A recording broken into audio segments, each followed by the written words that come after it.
What are the commonalities among leaders who sustain excellence over an extended period of time?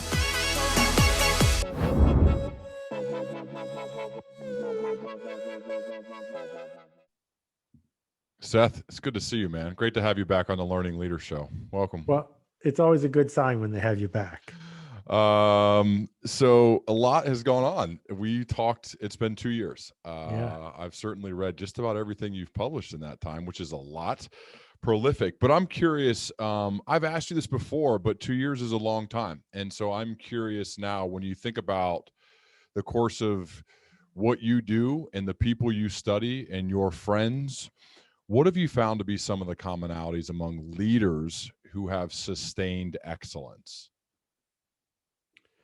Okay, so excellence means two things.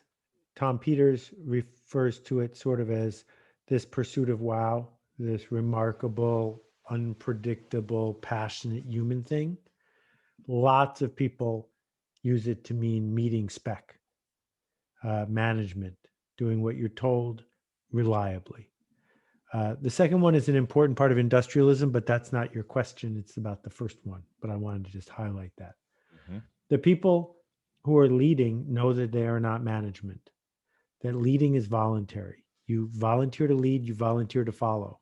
And leadership comes with no guarantee that you are going into the uncharted territory. And so if you look at people who are on the busy playing casinos as washed up rock groups from the 70s or 80s, they're playing covers of their old self. And playing covers of yourself is not leadership. It's a, form of hacking your way forward. And there's nothing wrong with making a living doing that, but it is not the thrilling work of leading. And so I wrote the book to talk about that feeling inside when we're about to do something that might not work. You have written about the difference between leadership and management, and you've said art is a form of leadership, not management. This is something I'm asked a lot. So I'm curious, if somebody asked you, Seth, what is the primary difference between leadership and management? Yeah, it's about power. Managers have to have power. You can't have a Burger King unless that Burger King has a manager. And that manager is only able to do their job because they can fire people who don't listen to them. Every once in a while, a manager acts like a leader, but they're very different things. And leadership, as we said, is voluntary, which means that I can't tell you to do it. You have to want to do it.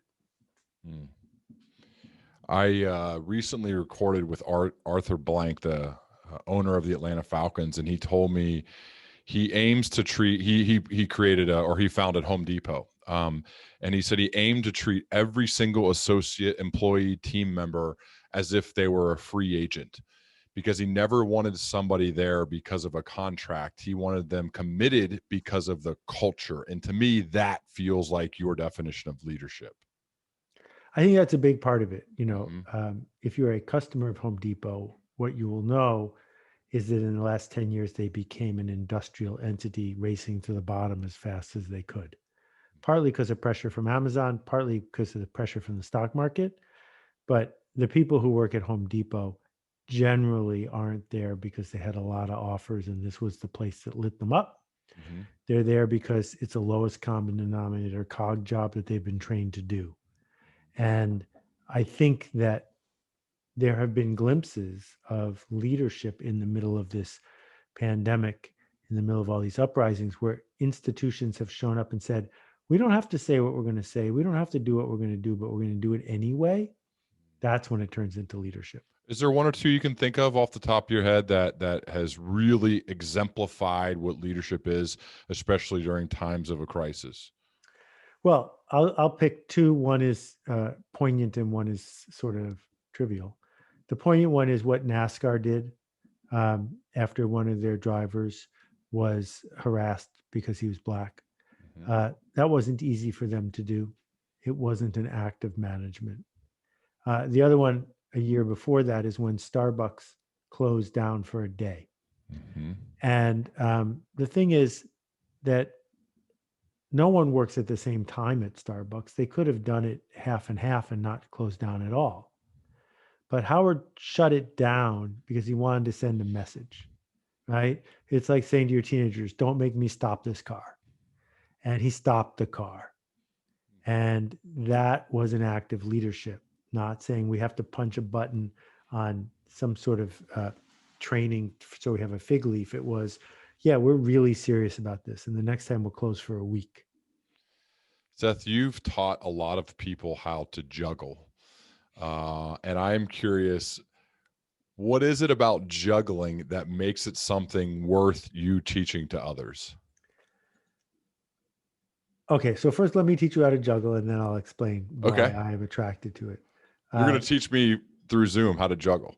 Yes, I don't even need video, actually. Okay, let's do it. Because we're on the radio, right? Yeah. Yeah, We're on okay. both. Yeah. Oh, we're on both? All right, Yeah, well, we're then on. where did I put the balls? They're right over here somewhere. I usually keep them right near me. I don't know where they went. So if you go to a juggling performance, if you see someone juggling on the streets or whatever, here's what you will pay attention to. You will pay attention to the fact that they don't drop any balls. And if you like this person and they drop a ball, you'll go, oh, because juggling apparently is about not dropping the ball. And when people try to learn how to juggle, what they do is they get the first throw, maybe the second throw, and then they're out of position because it's not a very good throw. So they lunge to grab the ball because that's what you're supposed to do, is catch the ball. But by the time they've lunged, they're out of position for the next ball, and then it's all over every time. What you learn is that juggling is actually about throwing, not catching. That once you learn to throw, the catches take care of themselves. And it's really hard to teach people just to throw and let the ball hit the ground. And so the way I teach juggling, I'm not a great juggler, but I'm a great juggling teacher. The way I teach juggling is we stand there for half an hour throwing one ball and having it hit the ground every time. No attempt to catch. And then we go to 2 balls, no attempt to catch. And if after an hour of throwing, throw, drop, throw, drop, your throws are no good, then you got a hand-eye coordination problem. But everybody else can make the throw the same over and over again.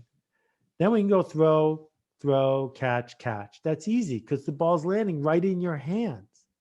And then you know how to juggle, right? Then you're in. And the marketing reason why I teach people to juggle is because I have deep affiliations with a summer camp in Northern Canada. And one of 42nd summer would have been this year. One of the best ways to get new kids to come to camp is to send kids home from the summer with a show-offable skill, because their friends will say, where'd you learn how to do that? And so this place in Northern Canada is about sailing and canoeing. You can't sail and canoe back in the city. So I thought if sending kids home with juggling skills, that would be a useful marketing tool. So that's how I got into the whole juggling thing. I knew there was a marketing purpose behind it. One of the things you've written about, but just so you know, Seth, my prep was just taking a ton of notes based on your book. So I want to surface some of those notes and quotes, and then I love hearing you expand on them and have us relate them to being excellent leaders. So you said, if you want to change your story, change your actions first. We become what we do. And that part is italicized. We become what we do. For the leader listening, why is this so important for someone to think about changing their story, and to do that, changing their actions first? Great question. So we'll start with the simple. If you want to be a runner, don't spend a lot of time daydreaming about running, reading Runner's Magazine, buying running gear, and psyching yourself up to be a perfect runner. Just go for a 10-minute run. If you go for a 10-minute run every day for 30 days, you're a runner. And you didn't need to make any decision other than, I'm just going to go for a short run. If you want to be an empathic leader, don't go to a conference or a seminar. Just find one person and be empathic with them, and then do it again, and then do it again. And by the time you've done it 6 times, you're an empathic leader. We spend all this time searching for perfect and a guarantee, when what we really need to do is simply do the work. And I think of the story of, I may pronounce his name wrong, Drew Dernovich. Is that right? It is. So he shared a picture. This kind of, I think it went a little bit viral. You shared it in your book, the newest book, which I highly recommend, like all of your books, which is called The Practice Shipping Creative Work. But he shared a no pile and a yes pile. He's a cartoonist, right? Cartoonist. Right. And so he showed this to, I guess, to kind of give us an inside look of what it looks like to be a cartoonist and his process. And the no pile is super high for those listening, not watching on video. It's really high, and the yes pile is tiny. And you've said Drew's not a genius. He just has more paper than we do. And so I think this is very useful for leaders and creators and creatives to hear when it comes to producing great work, that a lot of times it's about quantity, not necessarily quality, because the quantity helps us get to the quality. Right. So Drew isn't just a cartoonist. Drew is one of the top cartoonists at the New Yorker, which is one of the only places you can actually get paid to draw a cartoon. Okay. And Drew, really nice guy. I didn't know him before I put that in the book. I contacted him and we talked. It's like 80-1, maybe more. Mm. And lots of people think they're funny. And after the third cartoon, they give up. Mm. So the problem with the word quality is the word quality means something very specific. It does not mean perfect. And perfectionism is the enemy. Perfectionism is designed to never be able to be reached. Quality means meeting spec. That is it, meeting spec. And it is not that hard to meet spec if you have an accurate machine tool and you are grinding pieces of metal into an oval shape, because the tool will do it for you. It is almost impossible to meet spec for a New Yorker cartoon, because it needs to be a cartoon they've never run before, but it can't be too different from all the other cartoons they've already run. And so you will not know if you have met spec until after you draw the cartoon, maybe even after you show it to the editor at the New Yorker. That's the only way to know if you've met spec. It's the only way to know if your jazz riff sounds good, is to play your jazz riff. That creative work, by definition, does not have an easily understood level of quality to it. So people in the music business and the book business are always surprised. Every new bestseller is a surprise bestseller because nobody knows anything. And if somebody in the 70s who, was making the Carol Burnett show or MASH saw television of today, they wouldn't say, oh, that's really good quality. That's what we aspire to. It's different. It evolves. So the only way to get there is to use a lot of paper. You've talked about embracing your own temporary discomfort, meaning art doesn't seek to create comfort. It creates change, and change requires tension. The same is true for learning, true learning, as opposed to education. True learning is a voluntary experience that requires tension and discomfort, the persistent feeling of incompetence as we get better at a skill. Can you share, Seth, more about why leaders need to embrace their own temporary discomfort? So let's talk about surfing for a little bit. Okay. Nobody, except for one inland surf ranch in California, no one goes surfing hoping the waves will be the same every time. Because if they did, they'd be disappointed. And in fact, that's not the point of surfing. The point of surfing is the waves are different every time. And a friend of mine who was a pretty good 10-foot wave surfer found himself in Indonesia, and there's a ferry that takes you to this island once a week. So he's on this island for a week, and he gets there the first day, and the waves are 22 feet tall. That is bigger than the second story of your house. And that's an uncomfortable place to be as a surfer. And now he knows how to surf 22-foot waves. Whereas if there was a machine that always made 8-foot, 10-foot waves, he'd never get better at surfing. And the same thing's true with leaders. The same thing's true with anybody who's trying to make a difference in the world. We don't sign up to do what we did yesterday, because then we'd just be a cog at Home Depot, looking for screws on aisle 7. What we do is we show up to make things different, and we want things to be different so that we can explore. But that exploring comes with the narrative of this might not work, right? That you could be working on a project for a week or a month or a year and then have to say, nah, and throw it out because you don't know. This makes me think so much of Navy SEAL Jay Hennessy, who I spoke with, who now works with the Cleveland Indians. Jay said, as a SEAL, and even with the Indians now as one of their senior leaders, we have to always be pushing our edges. And I love that phrase. Seth, I'm curious, how do you, as a guy who's so accomplished, so bright, how do you push your edges? I don't spend a lot of time feeling accomplished.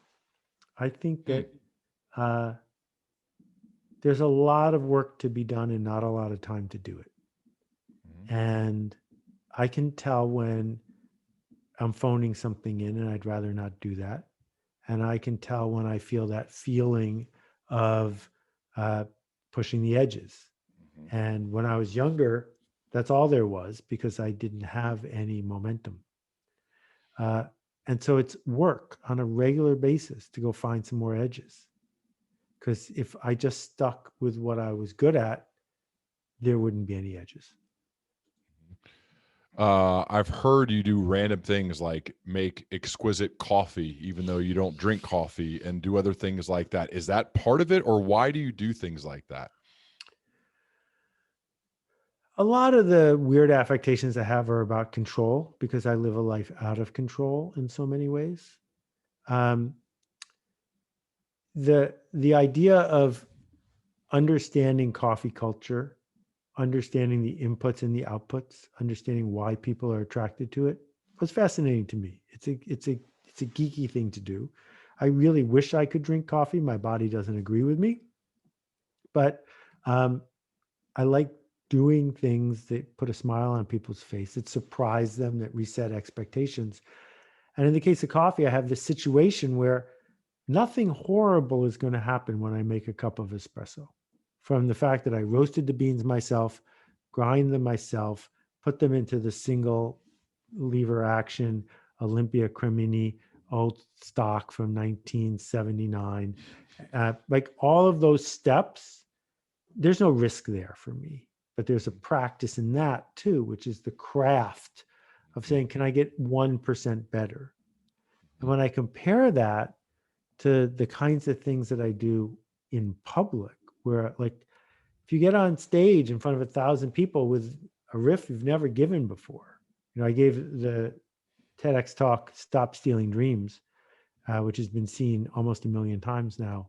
I didn't practice it and I've never given it again. I worked on it for 2 months, but I didn't like stand in front of the mirror the way you're supposed to do all that stuff because I wanted to feel what it felt like to be without a net in that moment. You also are notorious for your keynotes to have hundreds and hundreds of slides, rapid fire, keep you on the edge of your seat. What is it about that style and that method? A corporate person listening may think, oh my God, Seth would have 400 slides for a 25-minute speech. And and for someone who somehow hasn't seen one of your keynotes, I would say it's not what you think. It's so engaging and entertaining while also informative and educational. How have you crafted that style, and what is the work that goes into it to creating one of those keynote experiences, both for yourself as well as for the audience? Well, thank you for that. I don't think I get enough credit for inventing it, but when I invented that style 20 years ago, people laughed at it. I wrote a book about it called Really Bad PowerPoint. It's only 10 pages. It's online somewhere. I don't believe that PowerPoint was invented by people who think like you and me. And it is mostly used internally for deniability. So PowerPoint was built by engineers for engineers to basically give them a way to talk through a spec. It was adopted by corporations who are looking for deniability. So they can put together, quote, a deck and bore you with it. And then 3 months later, when you say, why didn't you tell me? They can say, it's in the deck. When we put words in a PowerPoint presentation, we are asking the human being to read the words in their head at the very same time we are talking words to them. Our brains don't work that way. The second problem is that we can't help it. We sort of use the bullet points as cue cards and we read them. Right. So now we want the person to read them and listen to us reading them at the same time, but no one reads at the rate we're talking, so they're bored and confused. What I realized is that human beings are really good at absorbing visual data. And that my job is to implant some visual data in your brain and then tell you a story about it. And the visual hook lasts a long time. So there are people who saw a slide I used to use of a seagull sitting on top of a sign that says no seagulls. And they saw that 15 years ago and they still remember it. And because they remember the picture, they remember my story. And so what I'm doing up there with the pictures, first of all, it's about 200 slides in 45 minutes. What I'm doing here is saying, here's 1, 2, 3, 4 slides in a row to plant one image. And now I'm going to tell you a story. And so I'm dancing with the slides. I'm not reading them. And the slides are there for me. I'm not there for them. And this weaving and dodging and layering is what Keynote is actually good at. It is not good at the other thing. And I think the other way is with bullet points is malpractice, right? Bullets are for the NRA. They are not for presentations. How did you feel 20 years ago when you were doing this for the first few times? Yeah, it was, I've seen my old presentations. If you look at my first TED Talk, in those days, TED Talks were not in public and they didn't tell us they were recording it. And they didn't tell us before they put it on TED.com. And I'm not crazy about that first presentation because it's too slow. And I didn't quite have it yet, but it's been seen a lot because people don't know I was just getting warmed up. But what was clear is my peers were aghast because I was doing something at a different layer/level than they were ready for, and the audience really liked it. But and so, and then to answer your last part of the question, because almost no one has ever asked me about this, I haven't been able to do them during COVID because Zoom does not lend itself well to PowerPoint presentations. So I'm just talking in the real life now. But I will spend my day looking for a picture in the real world or online. And I will build part of my presentation because I found a good picture, not the other way around. What type of preparation and care and love? I mean, you'd have to put so much into every bit, every story, every sentence. I think that's the part that is not fully appreciated. My friend Joey Coleman is an amazing speaker and he models his style after yours when it comes to it was like 20 minutes, 300 slides. It was incredible. I don't know if you know Joey, but just blew me away. Went to Notre Dame debate team, but then brought some Seth Godin into his game. And it's like, wow. I love hearing the process of getting ready for things, Seth. I don't know. I think that's exciting to people. I think it's important to think about that. What about like your prep process to get ready for big moments like that? I think the biggest part is they're not big moments. By the time that I am on stage, every once in a while there's one. You know, I did a talk for 6,000 people at the Association for Training and Development. That felt big to me because these were my people. Oprah was on just before me. I didn't want to let anybody down. But generally, if you've got your craft, the number of people in the audience isn't the point. So the process, the practice for me is something like this. I saw a picture of the 1927 Solvay conference, and it's got Albert Einstein and Marie Curie, Niels Bohr. And I said, I'm going to use this picture for something. So first I had to research what it was a picture of. And then I was looking, as I'm reading the Wikipedia article, to understand who was Solvay, why was there a Solvay conference, what's going on here, and why is this important? And then I found it. I found the germ I was looking for, and it became the penultimate story in my presentation for 5 or 7 years. Because, so that it was 5 hours of work, which I didn't know if it was going to work. It could have very well gone the way a lot of things go, which is, oh, that's a good idea. I own the domain, but nothing after that. But this one I found like that insight. The insight is 17 people in the picture. There's 29 people in the picture. 17 of them won the Nobel Prize in physics. And almost all of them won it after the photo, which means you didn't get invited to the conference because you won the Nobel Prize. You won the Nobel Prize because you were with the people who got invited to the conference. And like, that's 6 chapters of a book right there, right? That's akimbo right there. Why bother learning in community? Well, because of Solvay. Because it turns out that when they connected all of these people, their work advanced so much, they won the Nobel Prize. Your who is everything, right? You surround yourself with those people. It's critical. Seth, some might look at you and say, he was born with it. And you've written about the difference between talent and skill. Talent is something we're born with. It's in our DNA, a magical alignment of gifts. Skill, on the other hand, is earned. It's learned and practiced and hard won. It's insulting to call a professional talented. She's skillful, first and foremost. Like in the words of Steve Martin, I had no talent, none. Somebody's looking at you and saying, Seth was born with this stuff. Obviously, he's just talented and he's developed some skill too, but he's born with it. What do you think about that? Yeah, I mean, all the evidence shows that that's completely untrue. And, let's start with the fact that my high school English teacher wrote in my yearbook that I would never amount to anything and that I was the bane of her existence. Why would somebody write that? Well, she was sort of kidding, but because I was terrible. Terrible at what? School?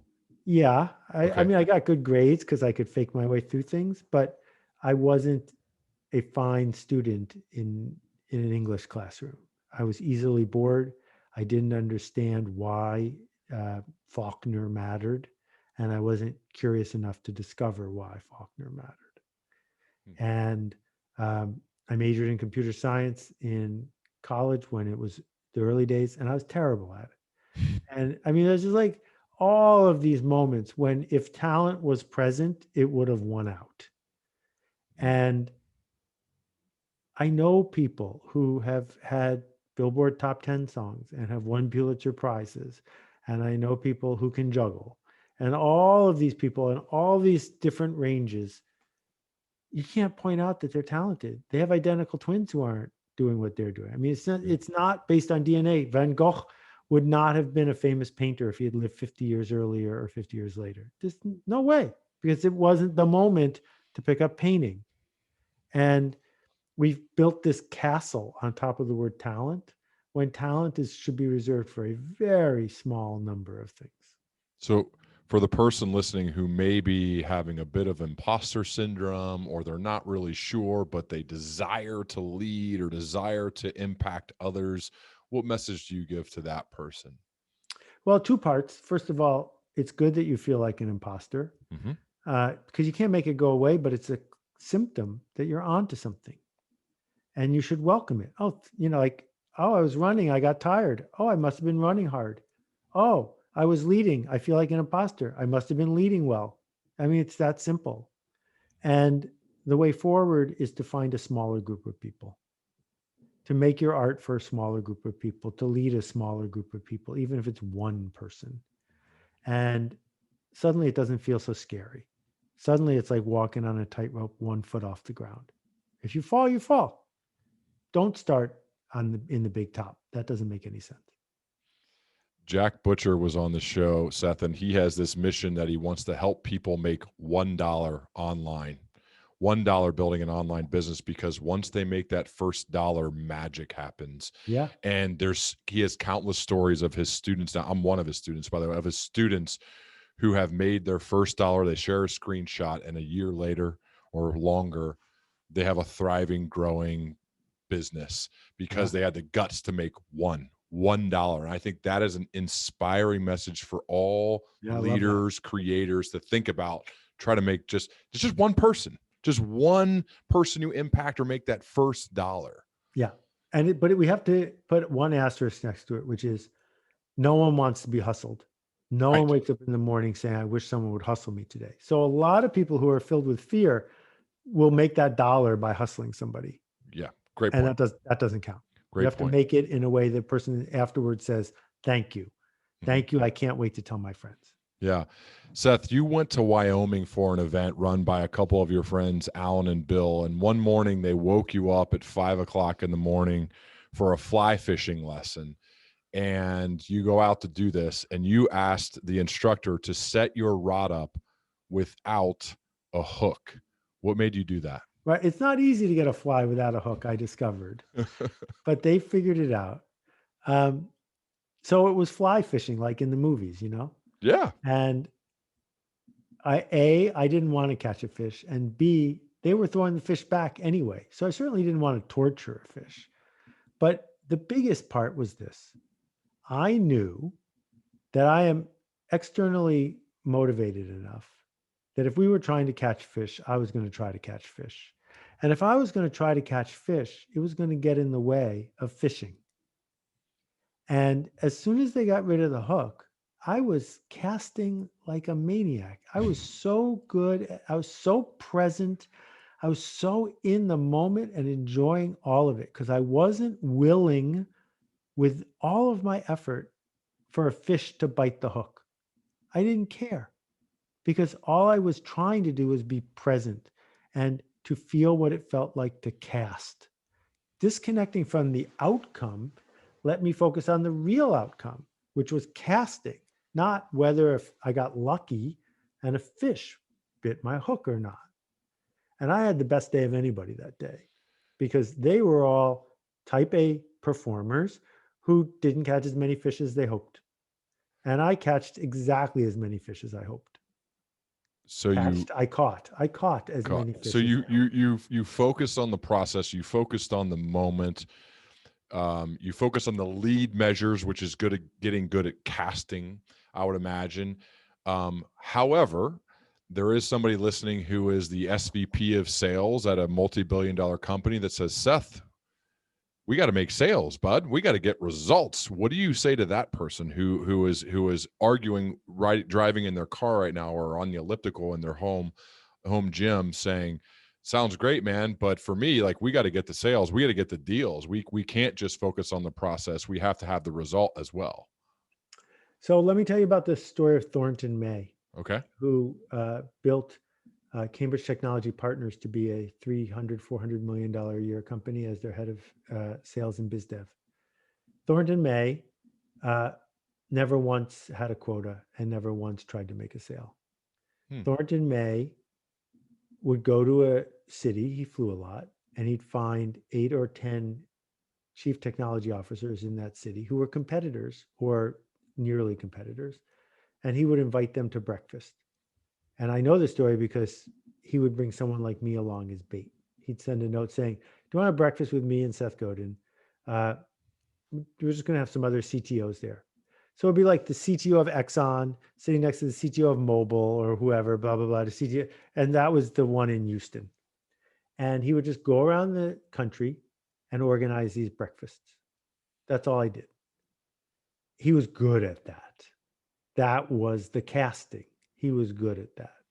Well, if you're good at it, one of the things that happens during breakfast is these people who had never had anyone to talk to before, couldn't talk to their boss, couldn't talk to their employees, they didn't have any coworkers, couldn't talk to their spouse. Suddenly here were people with the same problems they had. And he would just sit there quietly. And for 45 minutes, they would all talk to each other about their problems. And then inevitably someone would say, hey, Thornton, can you help us with this? And he'd take notes. And he'd get back to the office and someone would call these CTOs and solve their problem. And That's the right way to build a multi-$100 million company. Focus on the process, but bring a little Seth Godin bait. It might be helpful. I love it. Speaking of selling, you've said selling is simply a dance with possibility and empathy. It requires you to see the audience you've chosen to serve, then to bring them what they need. Sales is about intentionally creating tension, the tension of maybe, the tension of this might not work, the tension of what will I tell my boss? That's precisely the tension that we dance with as creators. I feel like a lot of emails from people who work in sales, because there's a lot of jobs where people work in sales, which is kind of what we're talking about here as a creator, as someone who publishes regularly and ships work. When you are working with people who work in sales at companies, what type of questions do you get from them, and how do you help them? Well, a disclaimer, I don't do any consulting or coaching. So right. I mean, like maybe you speak at an event or a conference or for a company, Yeah. Yeah. So it used to be that you knew more than your customers. Mm-hmm. And so you could put a shroud of deniability and ignorance around them, and they, with no one else to turn to, would buy something inferior from you. That's not true anymore. Your customers are now smarter than you. And so I begin with this. If you are not eagerly and regularly sending potential customers to your competitors, then you're selfish. Because you know that your competitor has a better left-handed widget than you do, right? And so if someone comes to you and says, I really just need a left-handed widget, you should send them to someone else, because someone else does that better than you. It's really unlikely you make everything better. Mm-hmm. And so don't start by saying that you're a generous leader and then acting like you have to hoard all the sales. I don't buy it. I don't trust you. And hoarding is the opposite of possibility and abundance. So you're going to do one or the other. And if you're in the hoarding business, then what you're trying to do is manipulate people into buying from you. And then somehow when they find out they made a mistake, getting them to not be angry.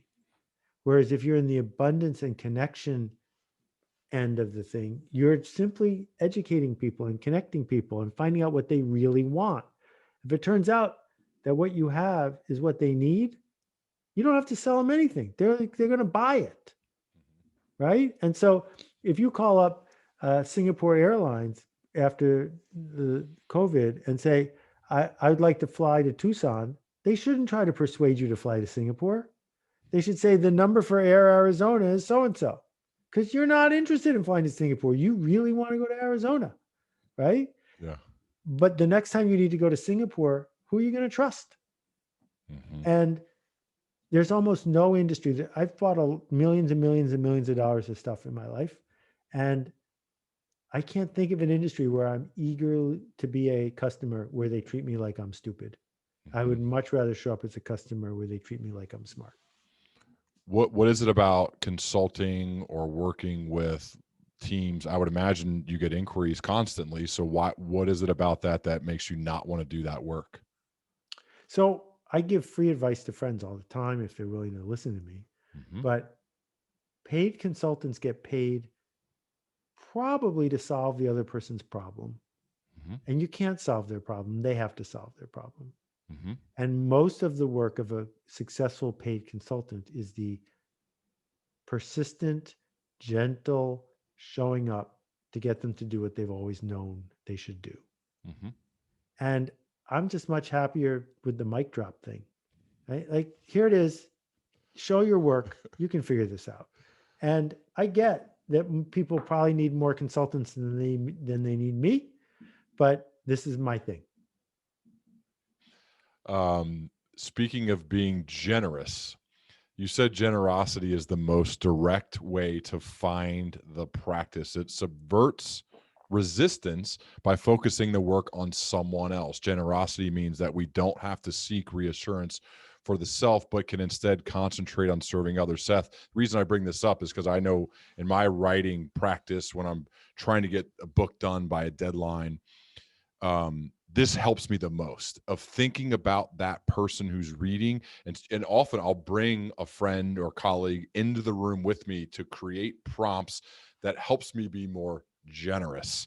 I'd Yep. love for you to talk about generosity and how that helps you get through the resistance. Yeah. So generous doesn't mean free, right? Mhm. Generous means somebody needs a light turned on, somebody needs a boost, someone needs to find a path, and you care about that person. Mhm. And you can make a big difference in their life by helping them get to where they want to go. So if you're put on a rock concert, it is generous to bring more energy to the show than you might feel like. And if you're selfish, you're like, I just don't have it in me today. But you're not there for you, you're there for them. And if you're imagining writing something and you're on page 80, well, is there a reader who needs to get to page 90? Or are you simply writing to page 90 because that's the only way you'll get paid? Mhm. Well, if there's a reader who needs the next 10 pages, writing for them gets you out of your own head. And it gives you a chance to say, here, I made this, but it's not about you, it's about them. Um, there are three kinds of quality, Yeah. and you've written about the difference between Hamilton and West Side Story. But I saw Hamilton in Chicago, and I, I'm literally at a loss for words at the feeling it evoked from me. I'm sitting with my wife Miranda, and we looked at each other saying, "Is this real? Like, how do they do this?" And I think you would call that the creative magic, and that's one of the kinds of quality. Can you talk about the difference between Hamilton and West Side Story and creative magic, and maybe how that applies to us as leaders? So, which is the better quality car, a Toyota Corolla or a Rolls Royce? I would assume a Rolls Royce. I haven't had either. Yeah, most people would say Rolls Royce. Right. That's the quality of luxury. Hmm. That's the quality of we spent a lot of money and you can tell. Yep. But if you had to drive a car across Europe or even across the United States, I'd much rather drive the Toyota because it's not going to break down. Yeah. That is the quality of meeting spec. That is the quality of that is the quality of the parts fit together properly, right? And so those are two of the kinds of quality that we confuse all the time. A taco stand can be of extraordinarily high quality because it is the taco as the taco is supposed to be, not because they have lobster and caviar tacos, right? But then there's this third kind of quality, which is the quality of Hamilton. It is not the quality of this is expensive, which is what West Side Story is. West Side Story on Broadway had the single best projection screen I've ever seen in my life. It had $400 seat tickets. It was in the theater district. It met all the luxury good checkboxes. It was a Rolls Royce of plays. But nothing. I got nothing from it because it didn't have that third kind of quality. And that third kind of quality punches you in the gut. It tears you up. It's something you remember a month or a year later. It is the quality of this touched me at a level I needed to be touched and changed me in a way I did not expect. And that is what Lin-Manuel did with Hamilton. Interesting, if you're a fan, he didn't do it with Mary Poppins, possibly because he wasn't in charge, possibly because that wasn't the quality he was seeking, right? In Mary Poppins, the movie, no one forgets their lines. The lighting is fine. It is quality by the Toyota definition. It was just missing the other quality of this changed me. So I know you do this a lot, but I want to bring it up because it's personal to me and it's worth saying because I think there are people I want you to know, and there are people listening who have the ability to do this as well. And that is, I sent you a cold email at the very beginning of my show. I had a few episodes out, and you said follow up after you've had 75 episodes and you have a big hit. And so on November 26, 2015, the day my 75th episode came out, I emailed you back, responded to that email and said, Seth, I have 75 episodes and a big show. It's a hit. I'd like to have you on. And you agreed within like 5 minutes. And now episode 86 is with you.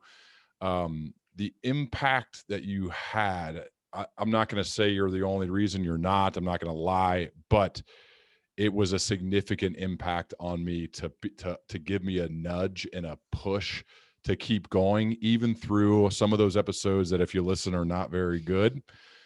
But that's part of the deal. That's part of being an artist. That's part of being a creator, is pushing through that to get to 75. I've heard stories. You've done this with others. I'm sure you do it with a lot of people. What is it that says, hey, get back to me after you've put in some reps, after 75 or so of these things? What is it that makes you respond in that manner? Because you could have just clicked delete, ignored me, and forced me to be persistent and keep emailing you, which I would have. But this way actually put like a mark on the calendar for me to say, I am going to email Seth when this comes out, and I'm going to have him on, and I can't wait. What is it about you that makes you want to do that for people? Well, it's a very thoughtful question. First, an aside for people who are listening, I do not have a policy of showing up on episode 75 or episode 100. Don't send me a note saying I'm at episode 100. You have to say yes. Number two, I hate being hustled.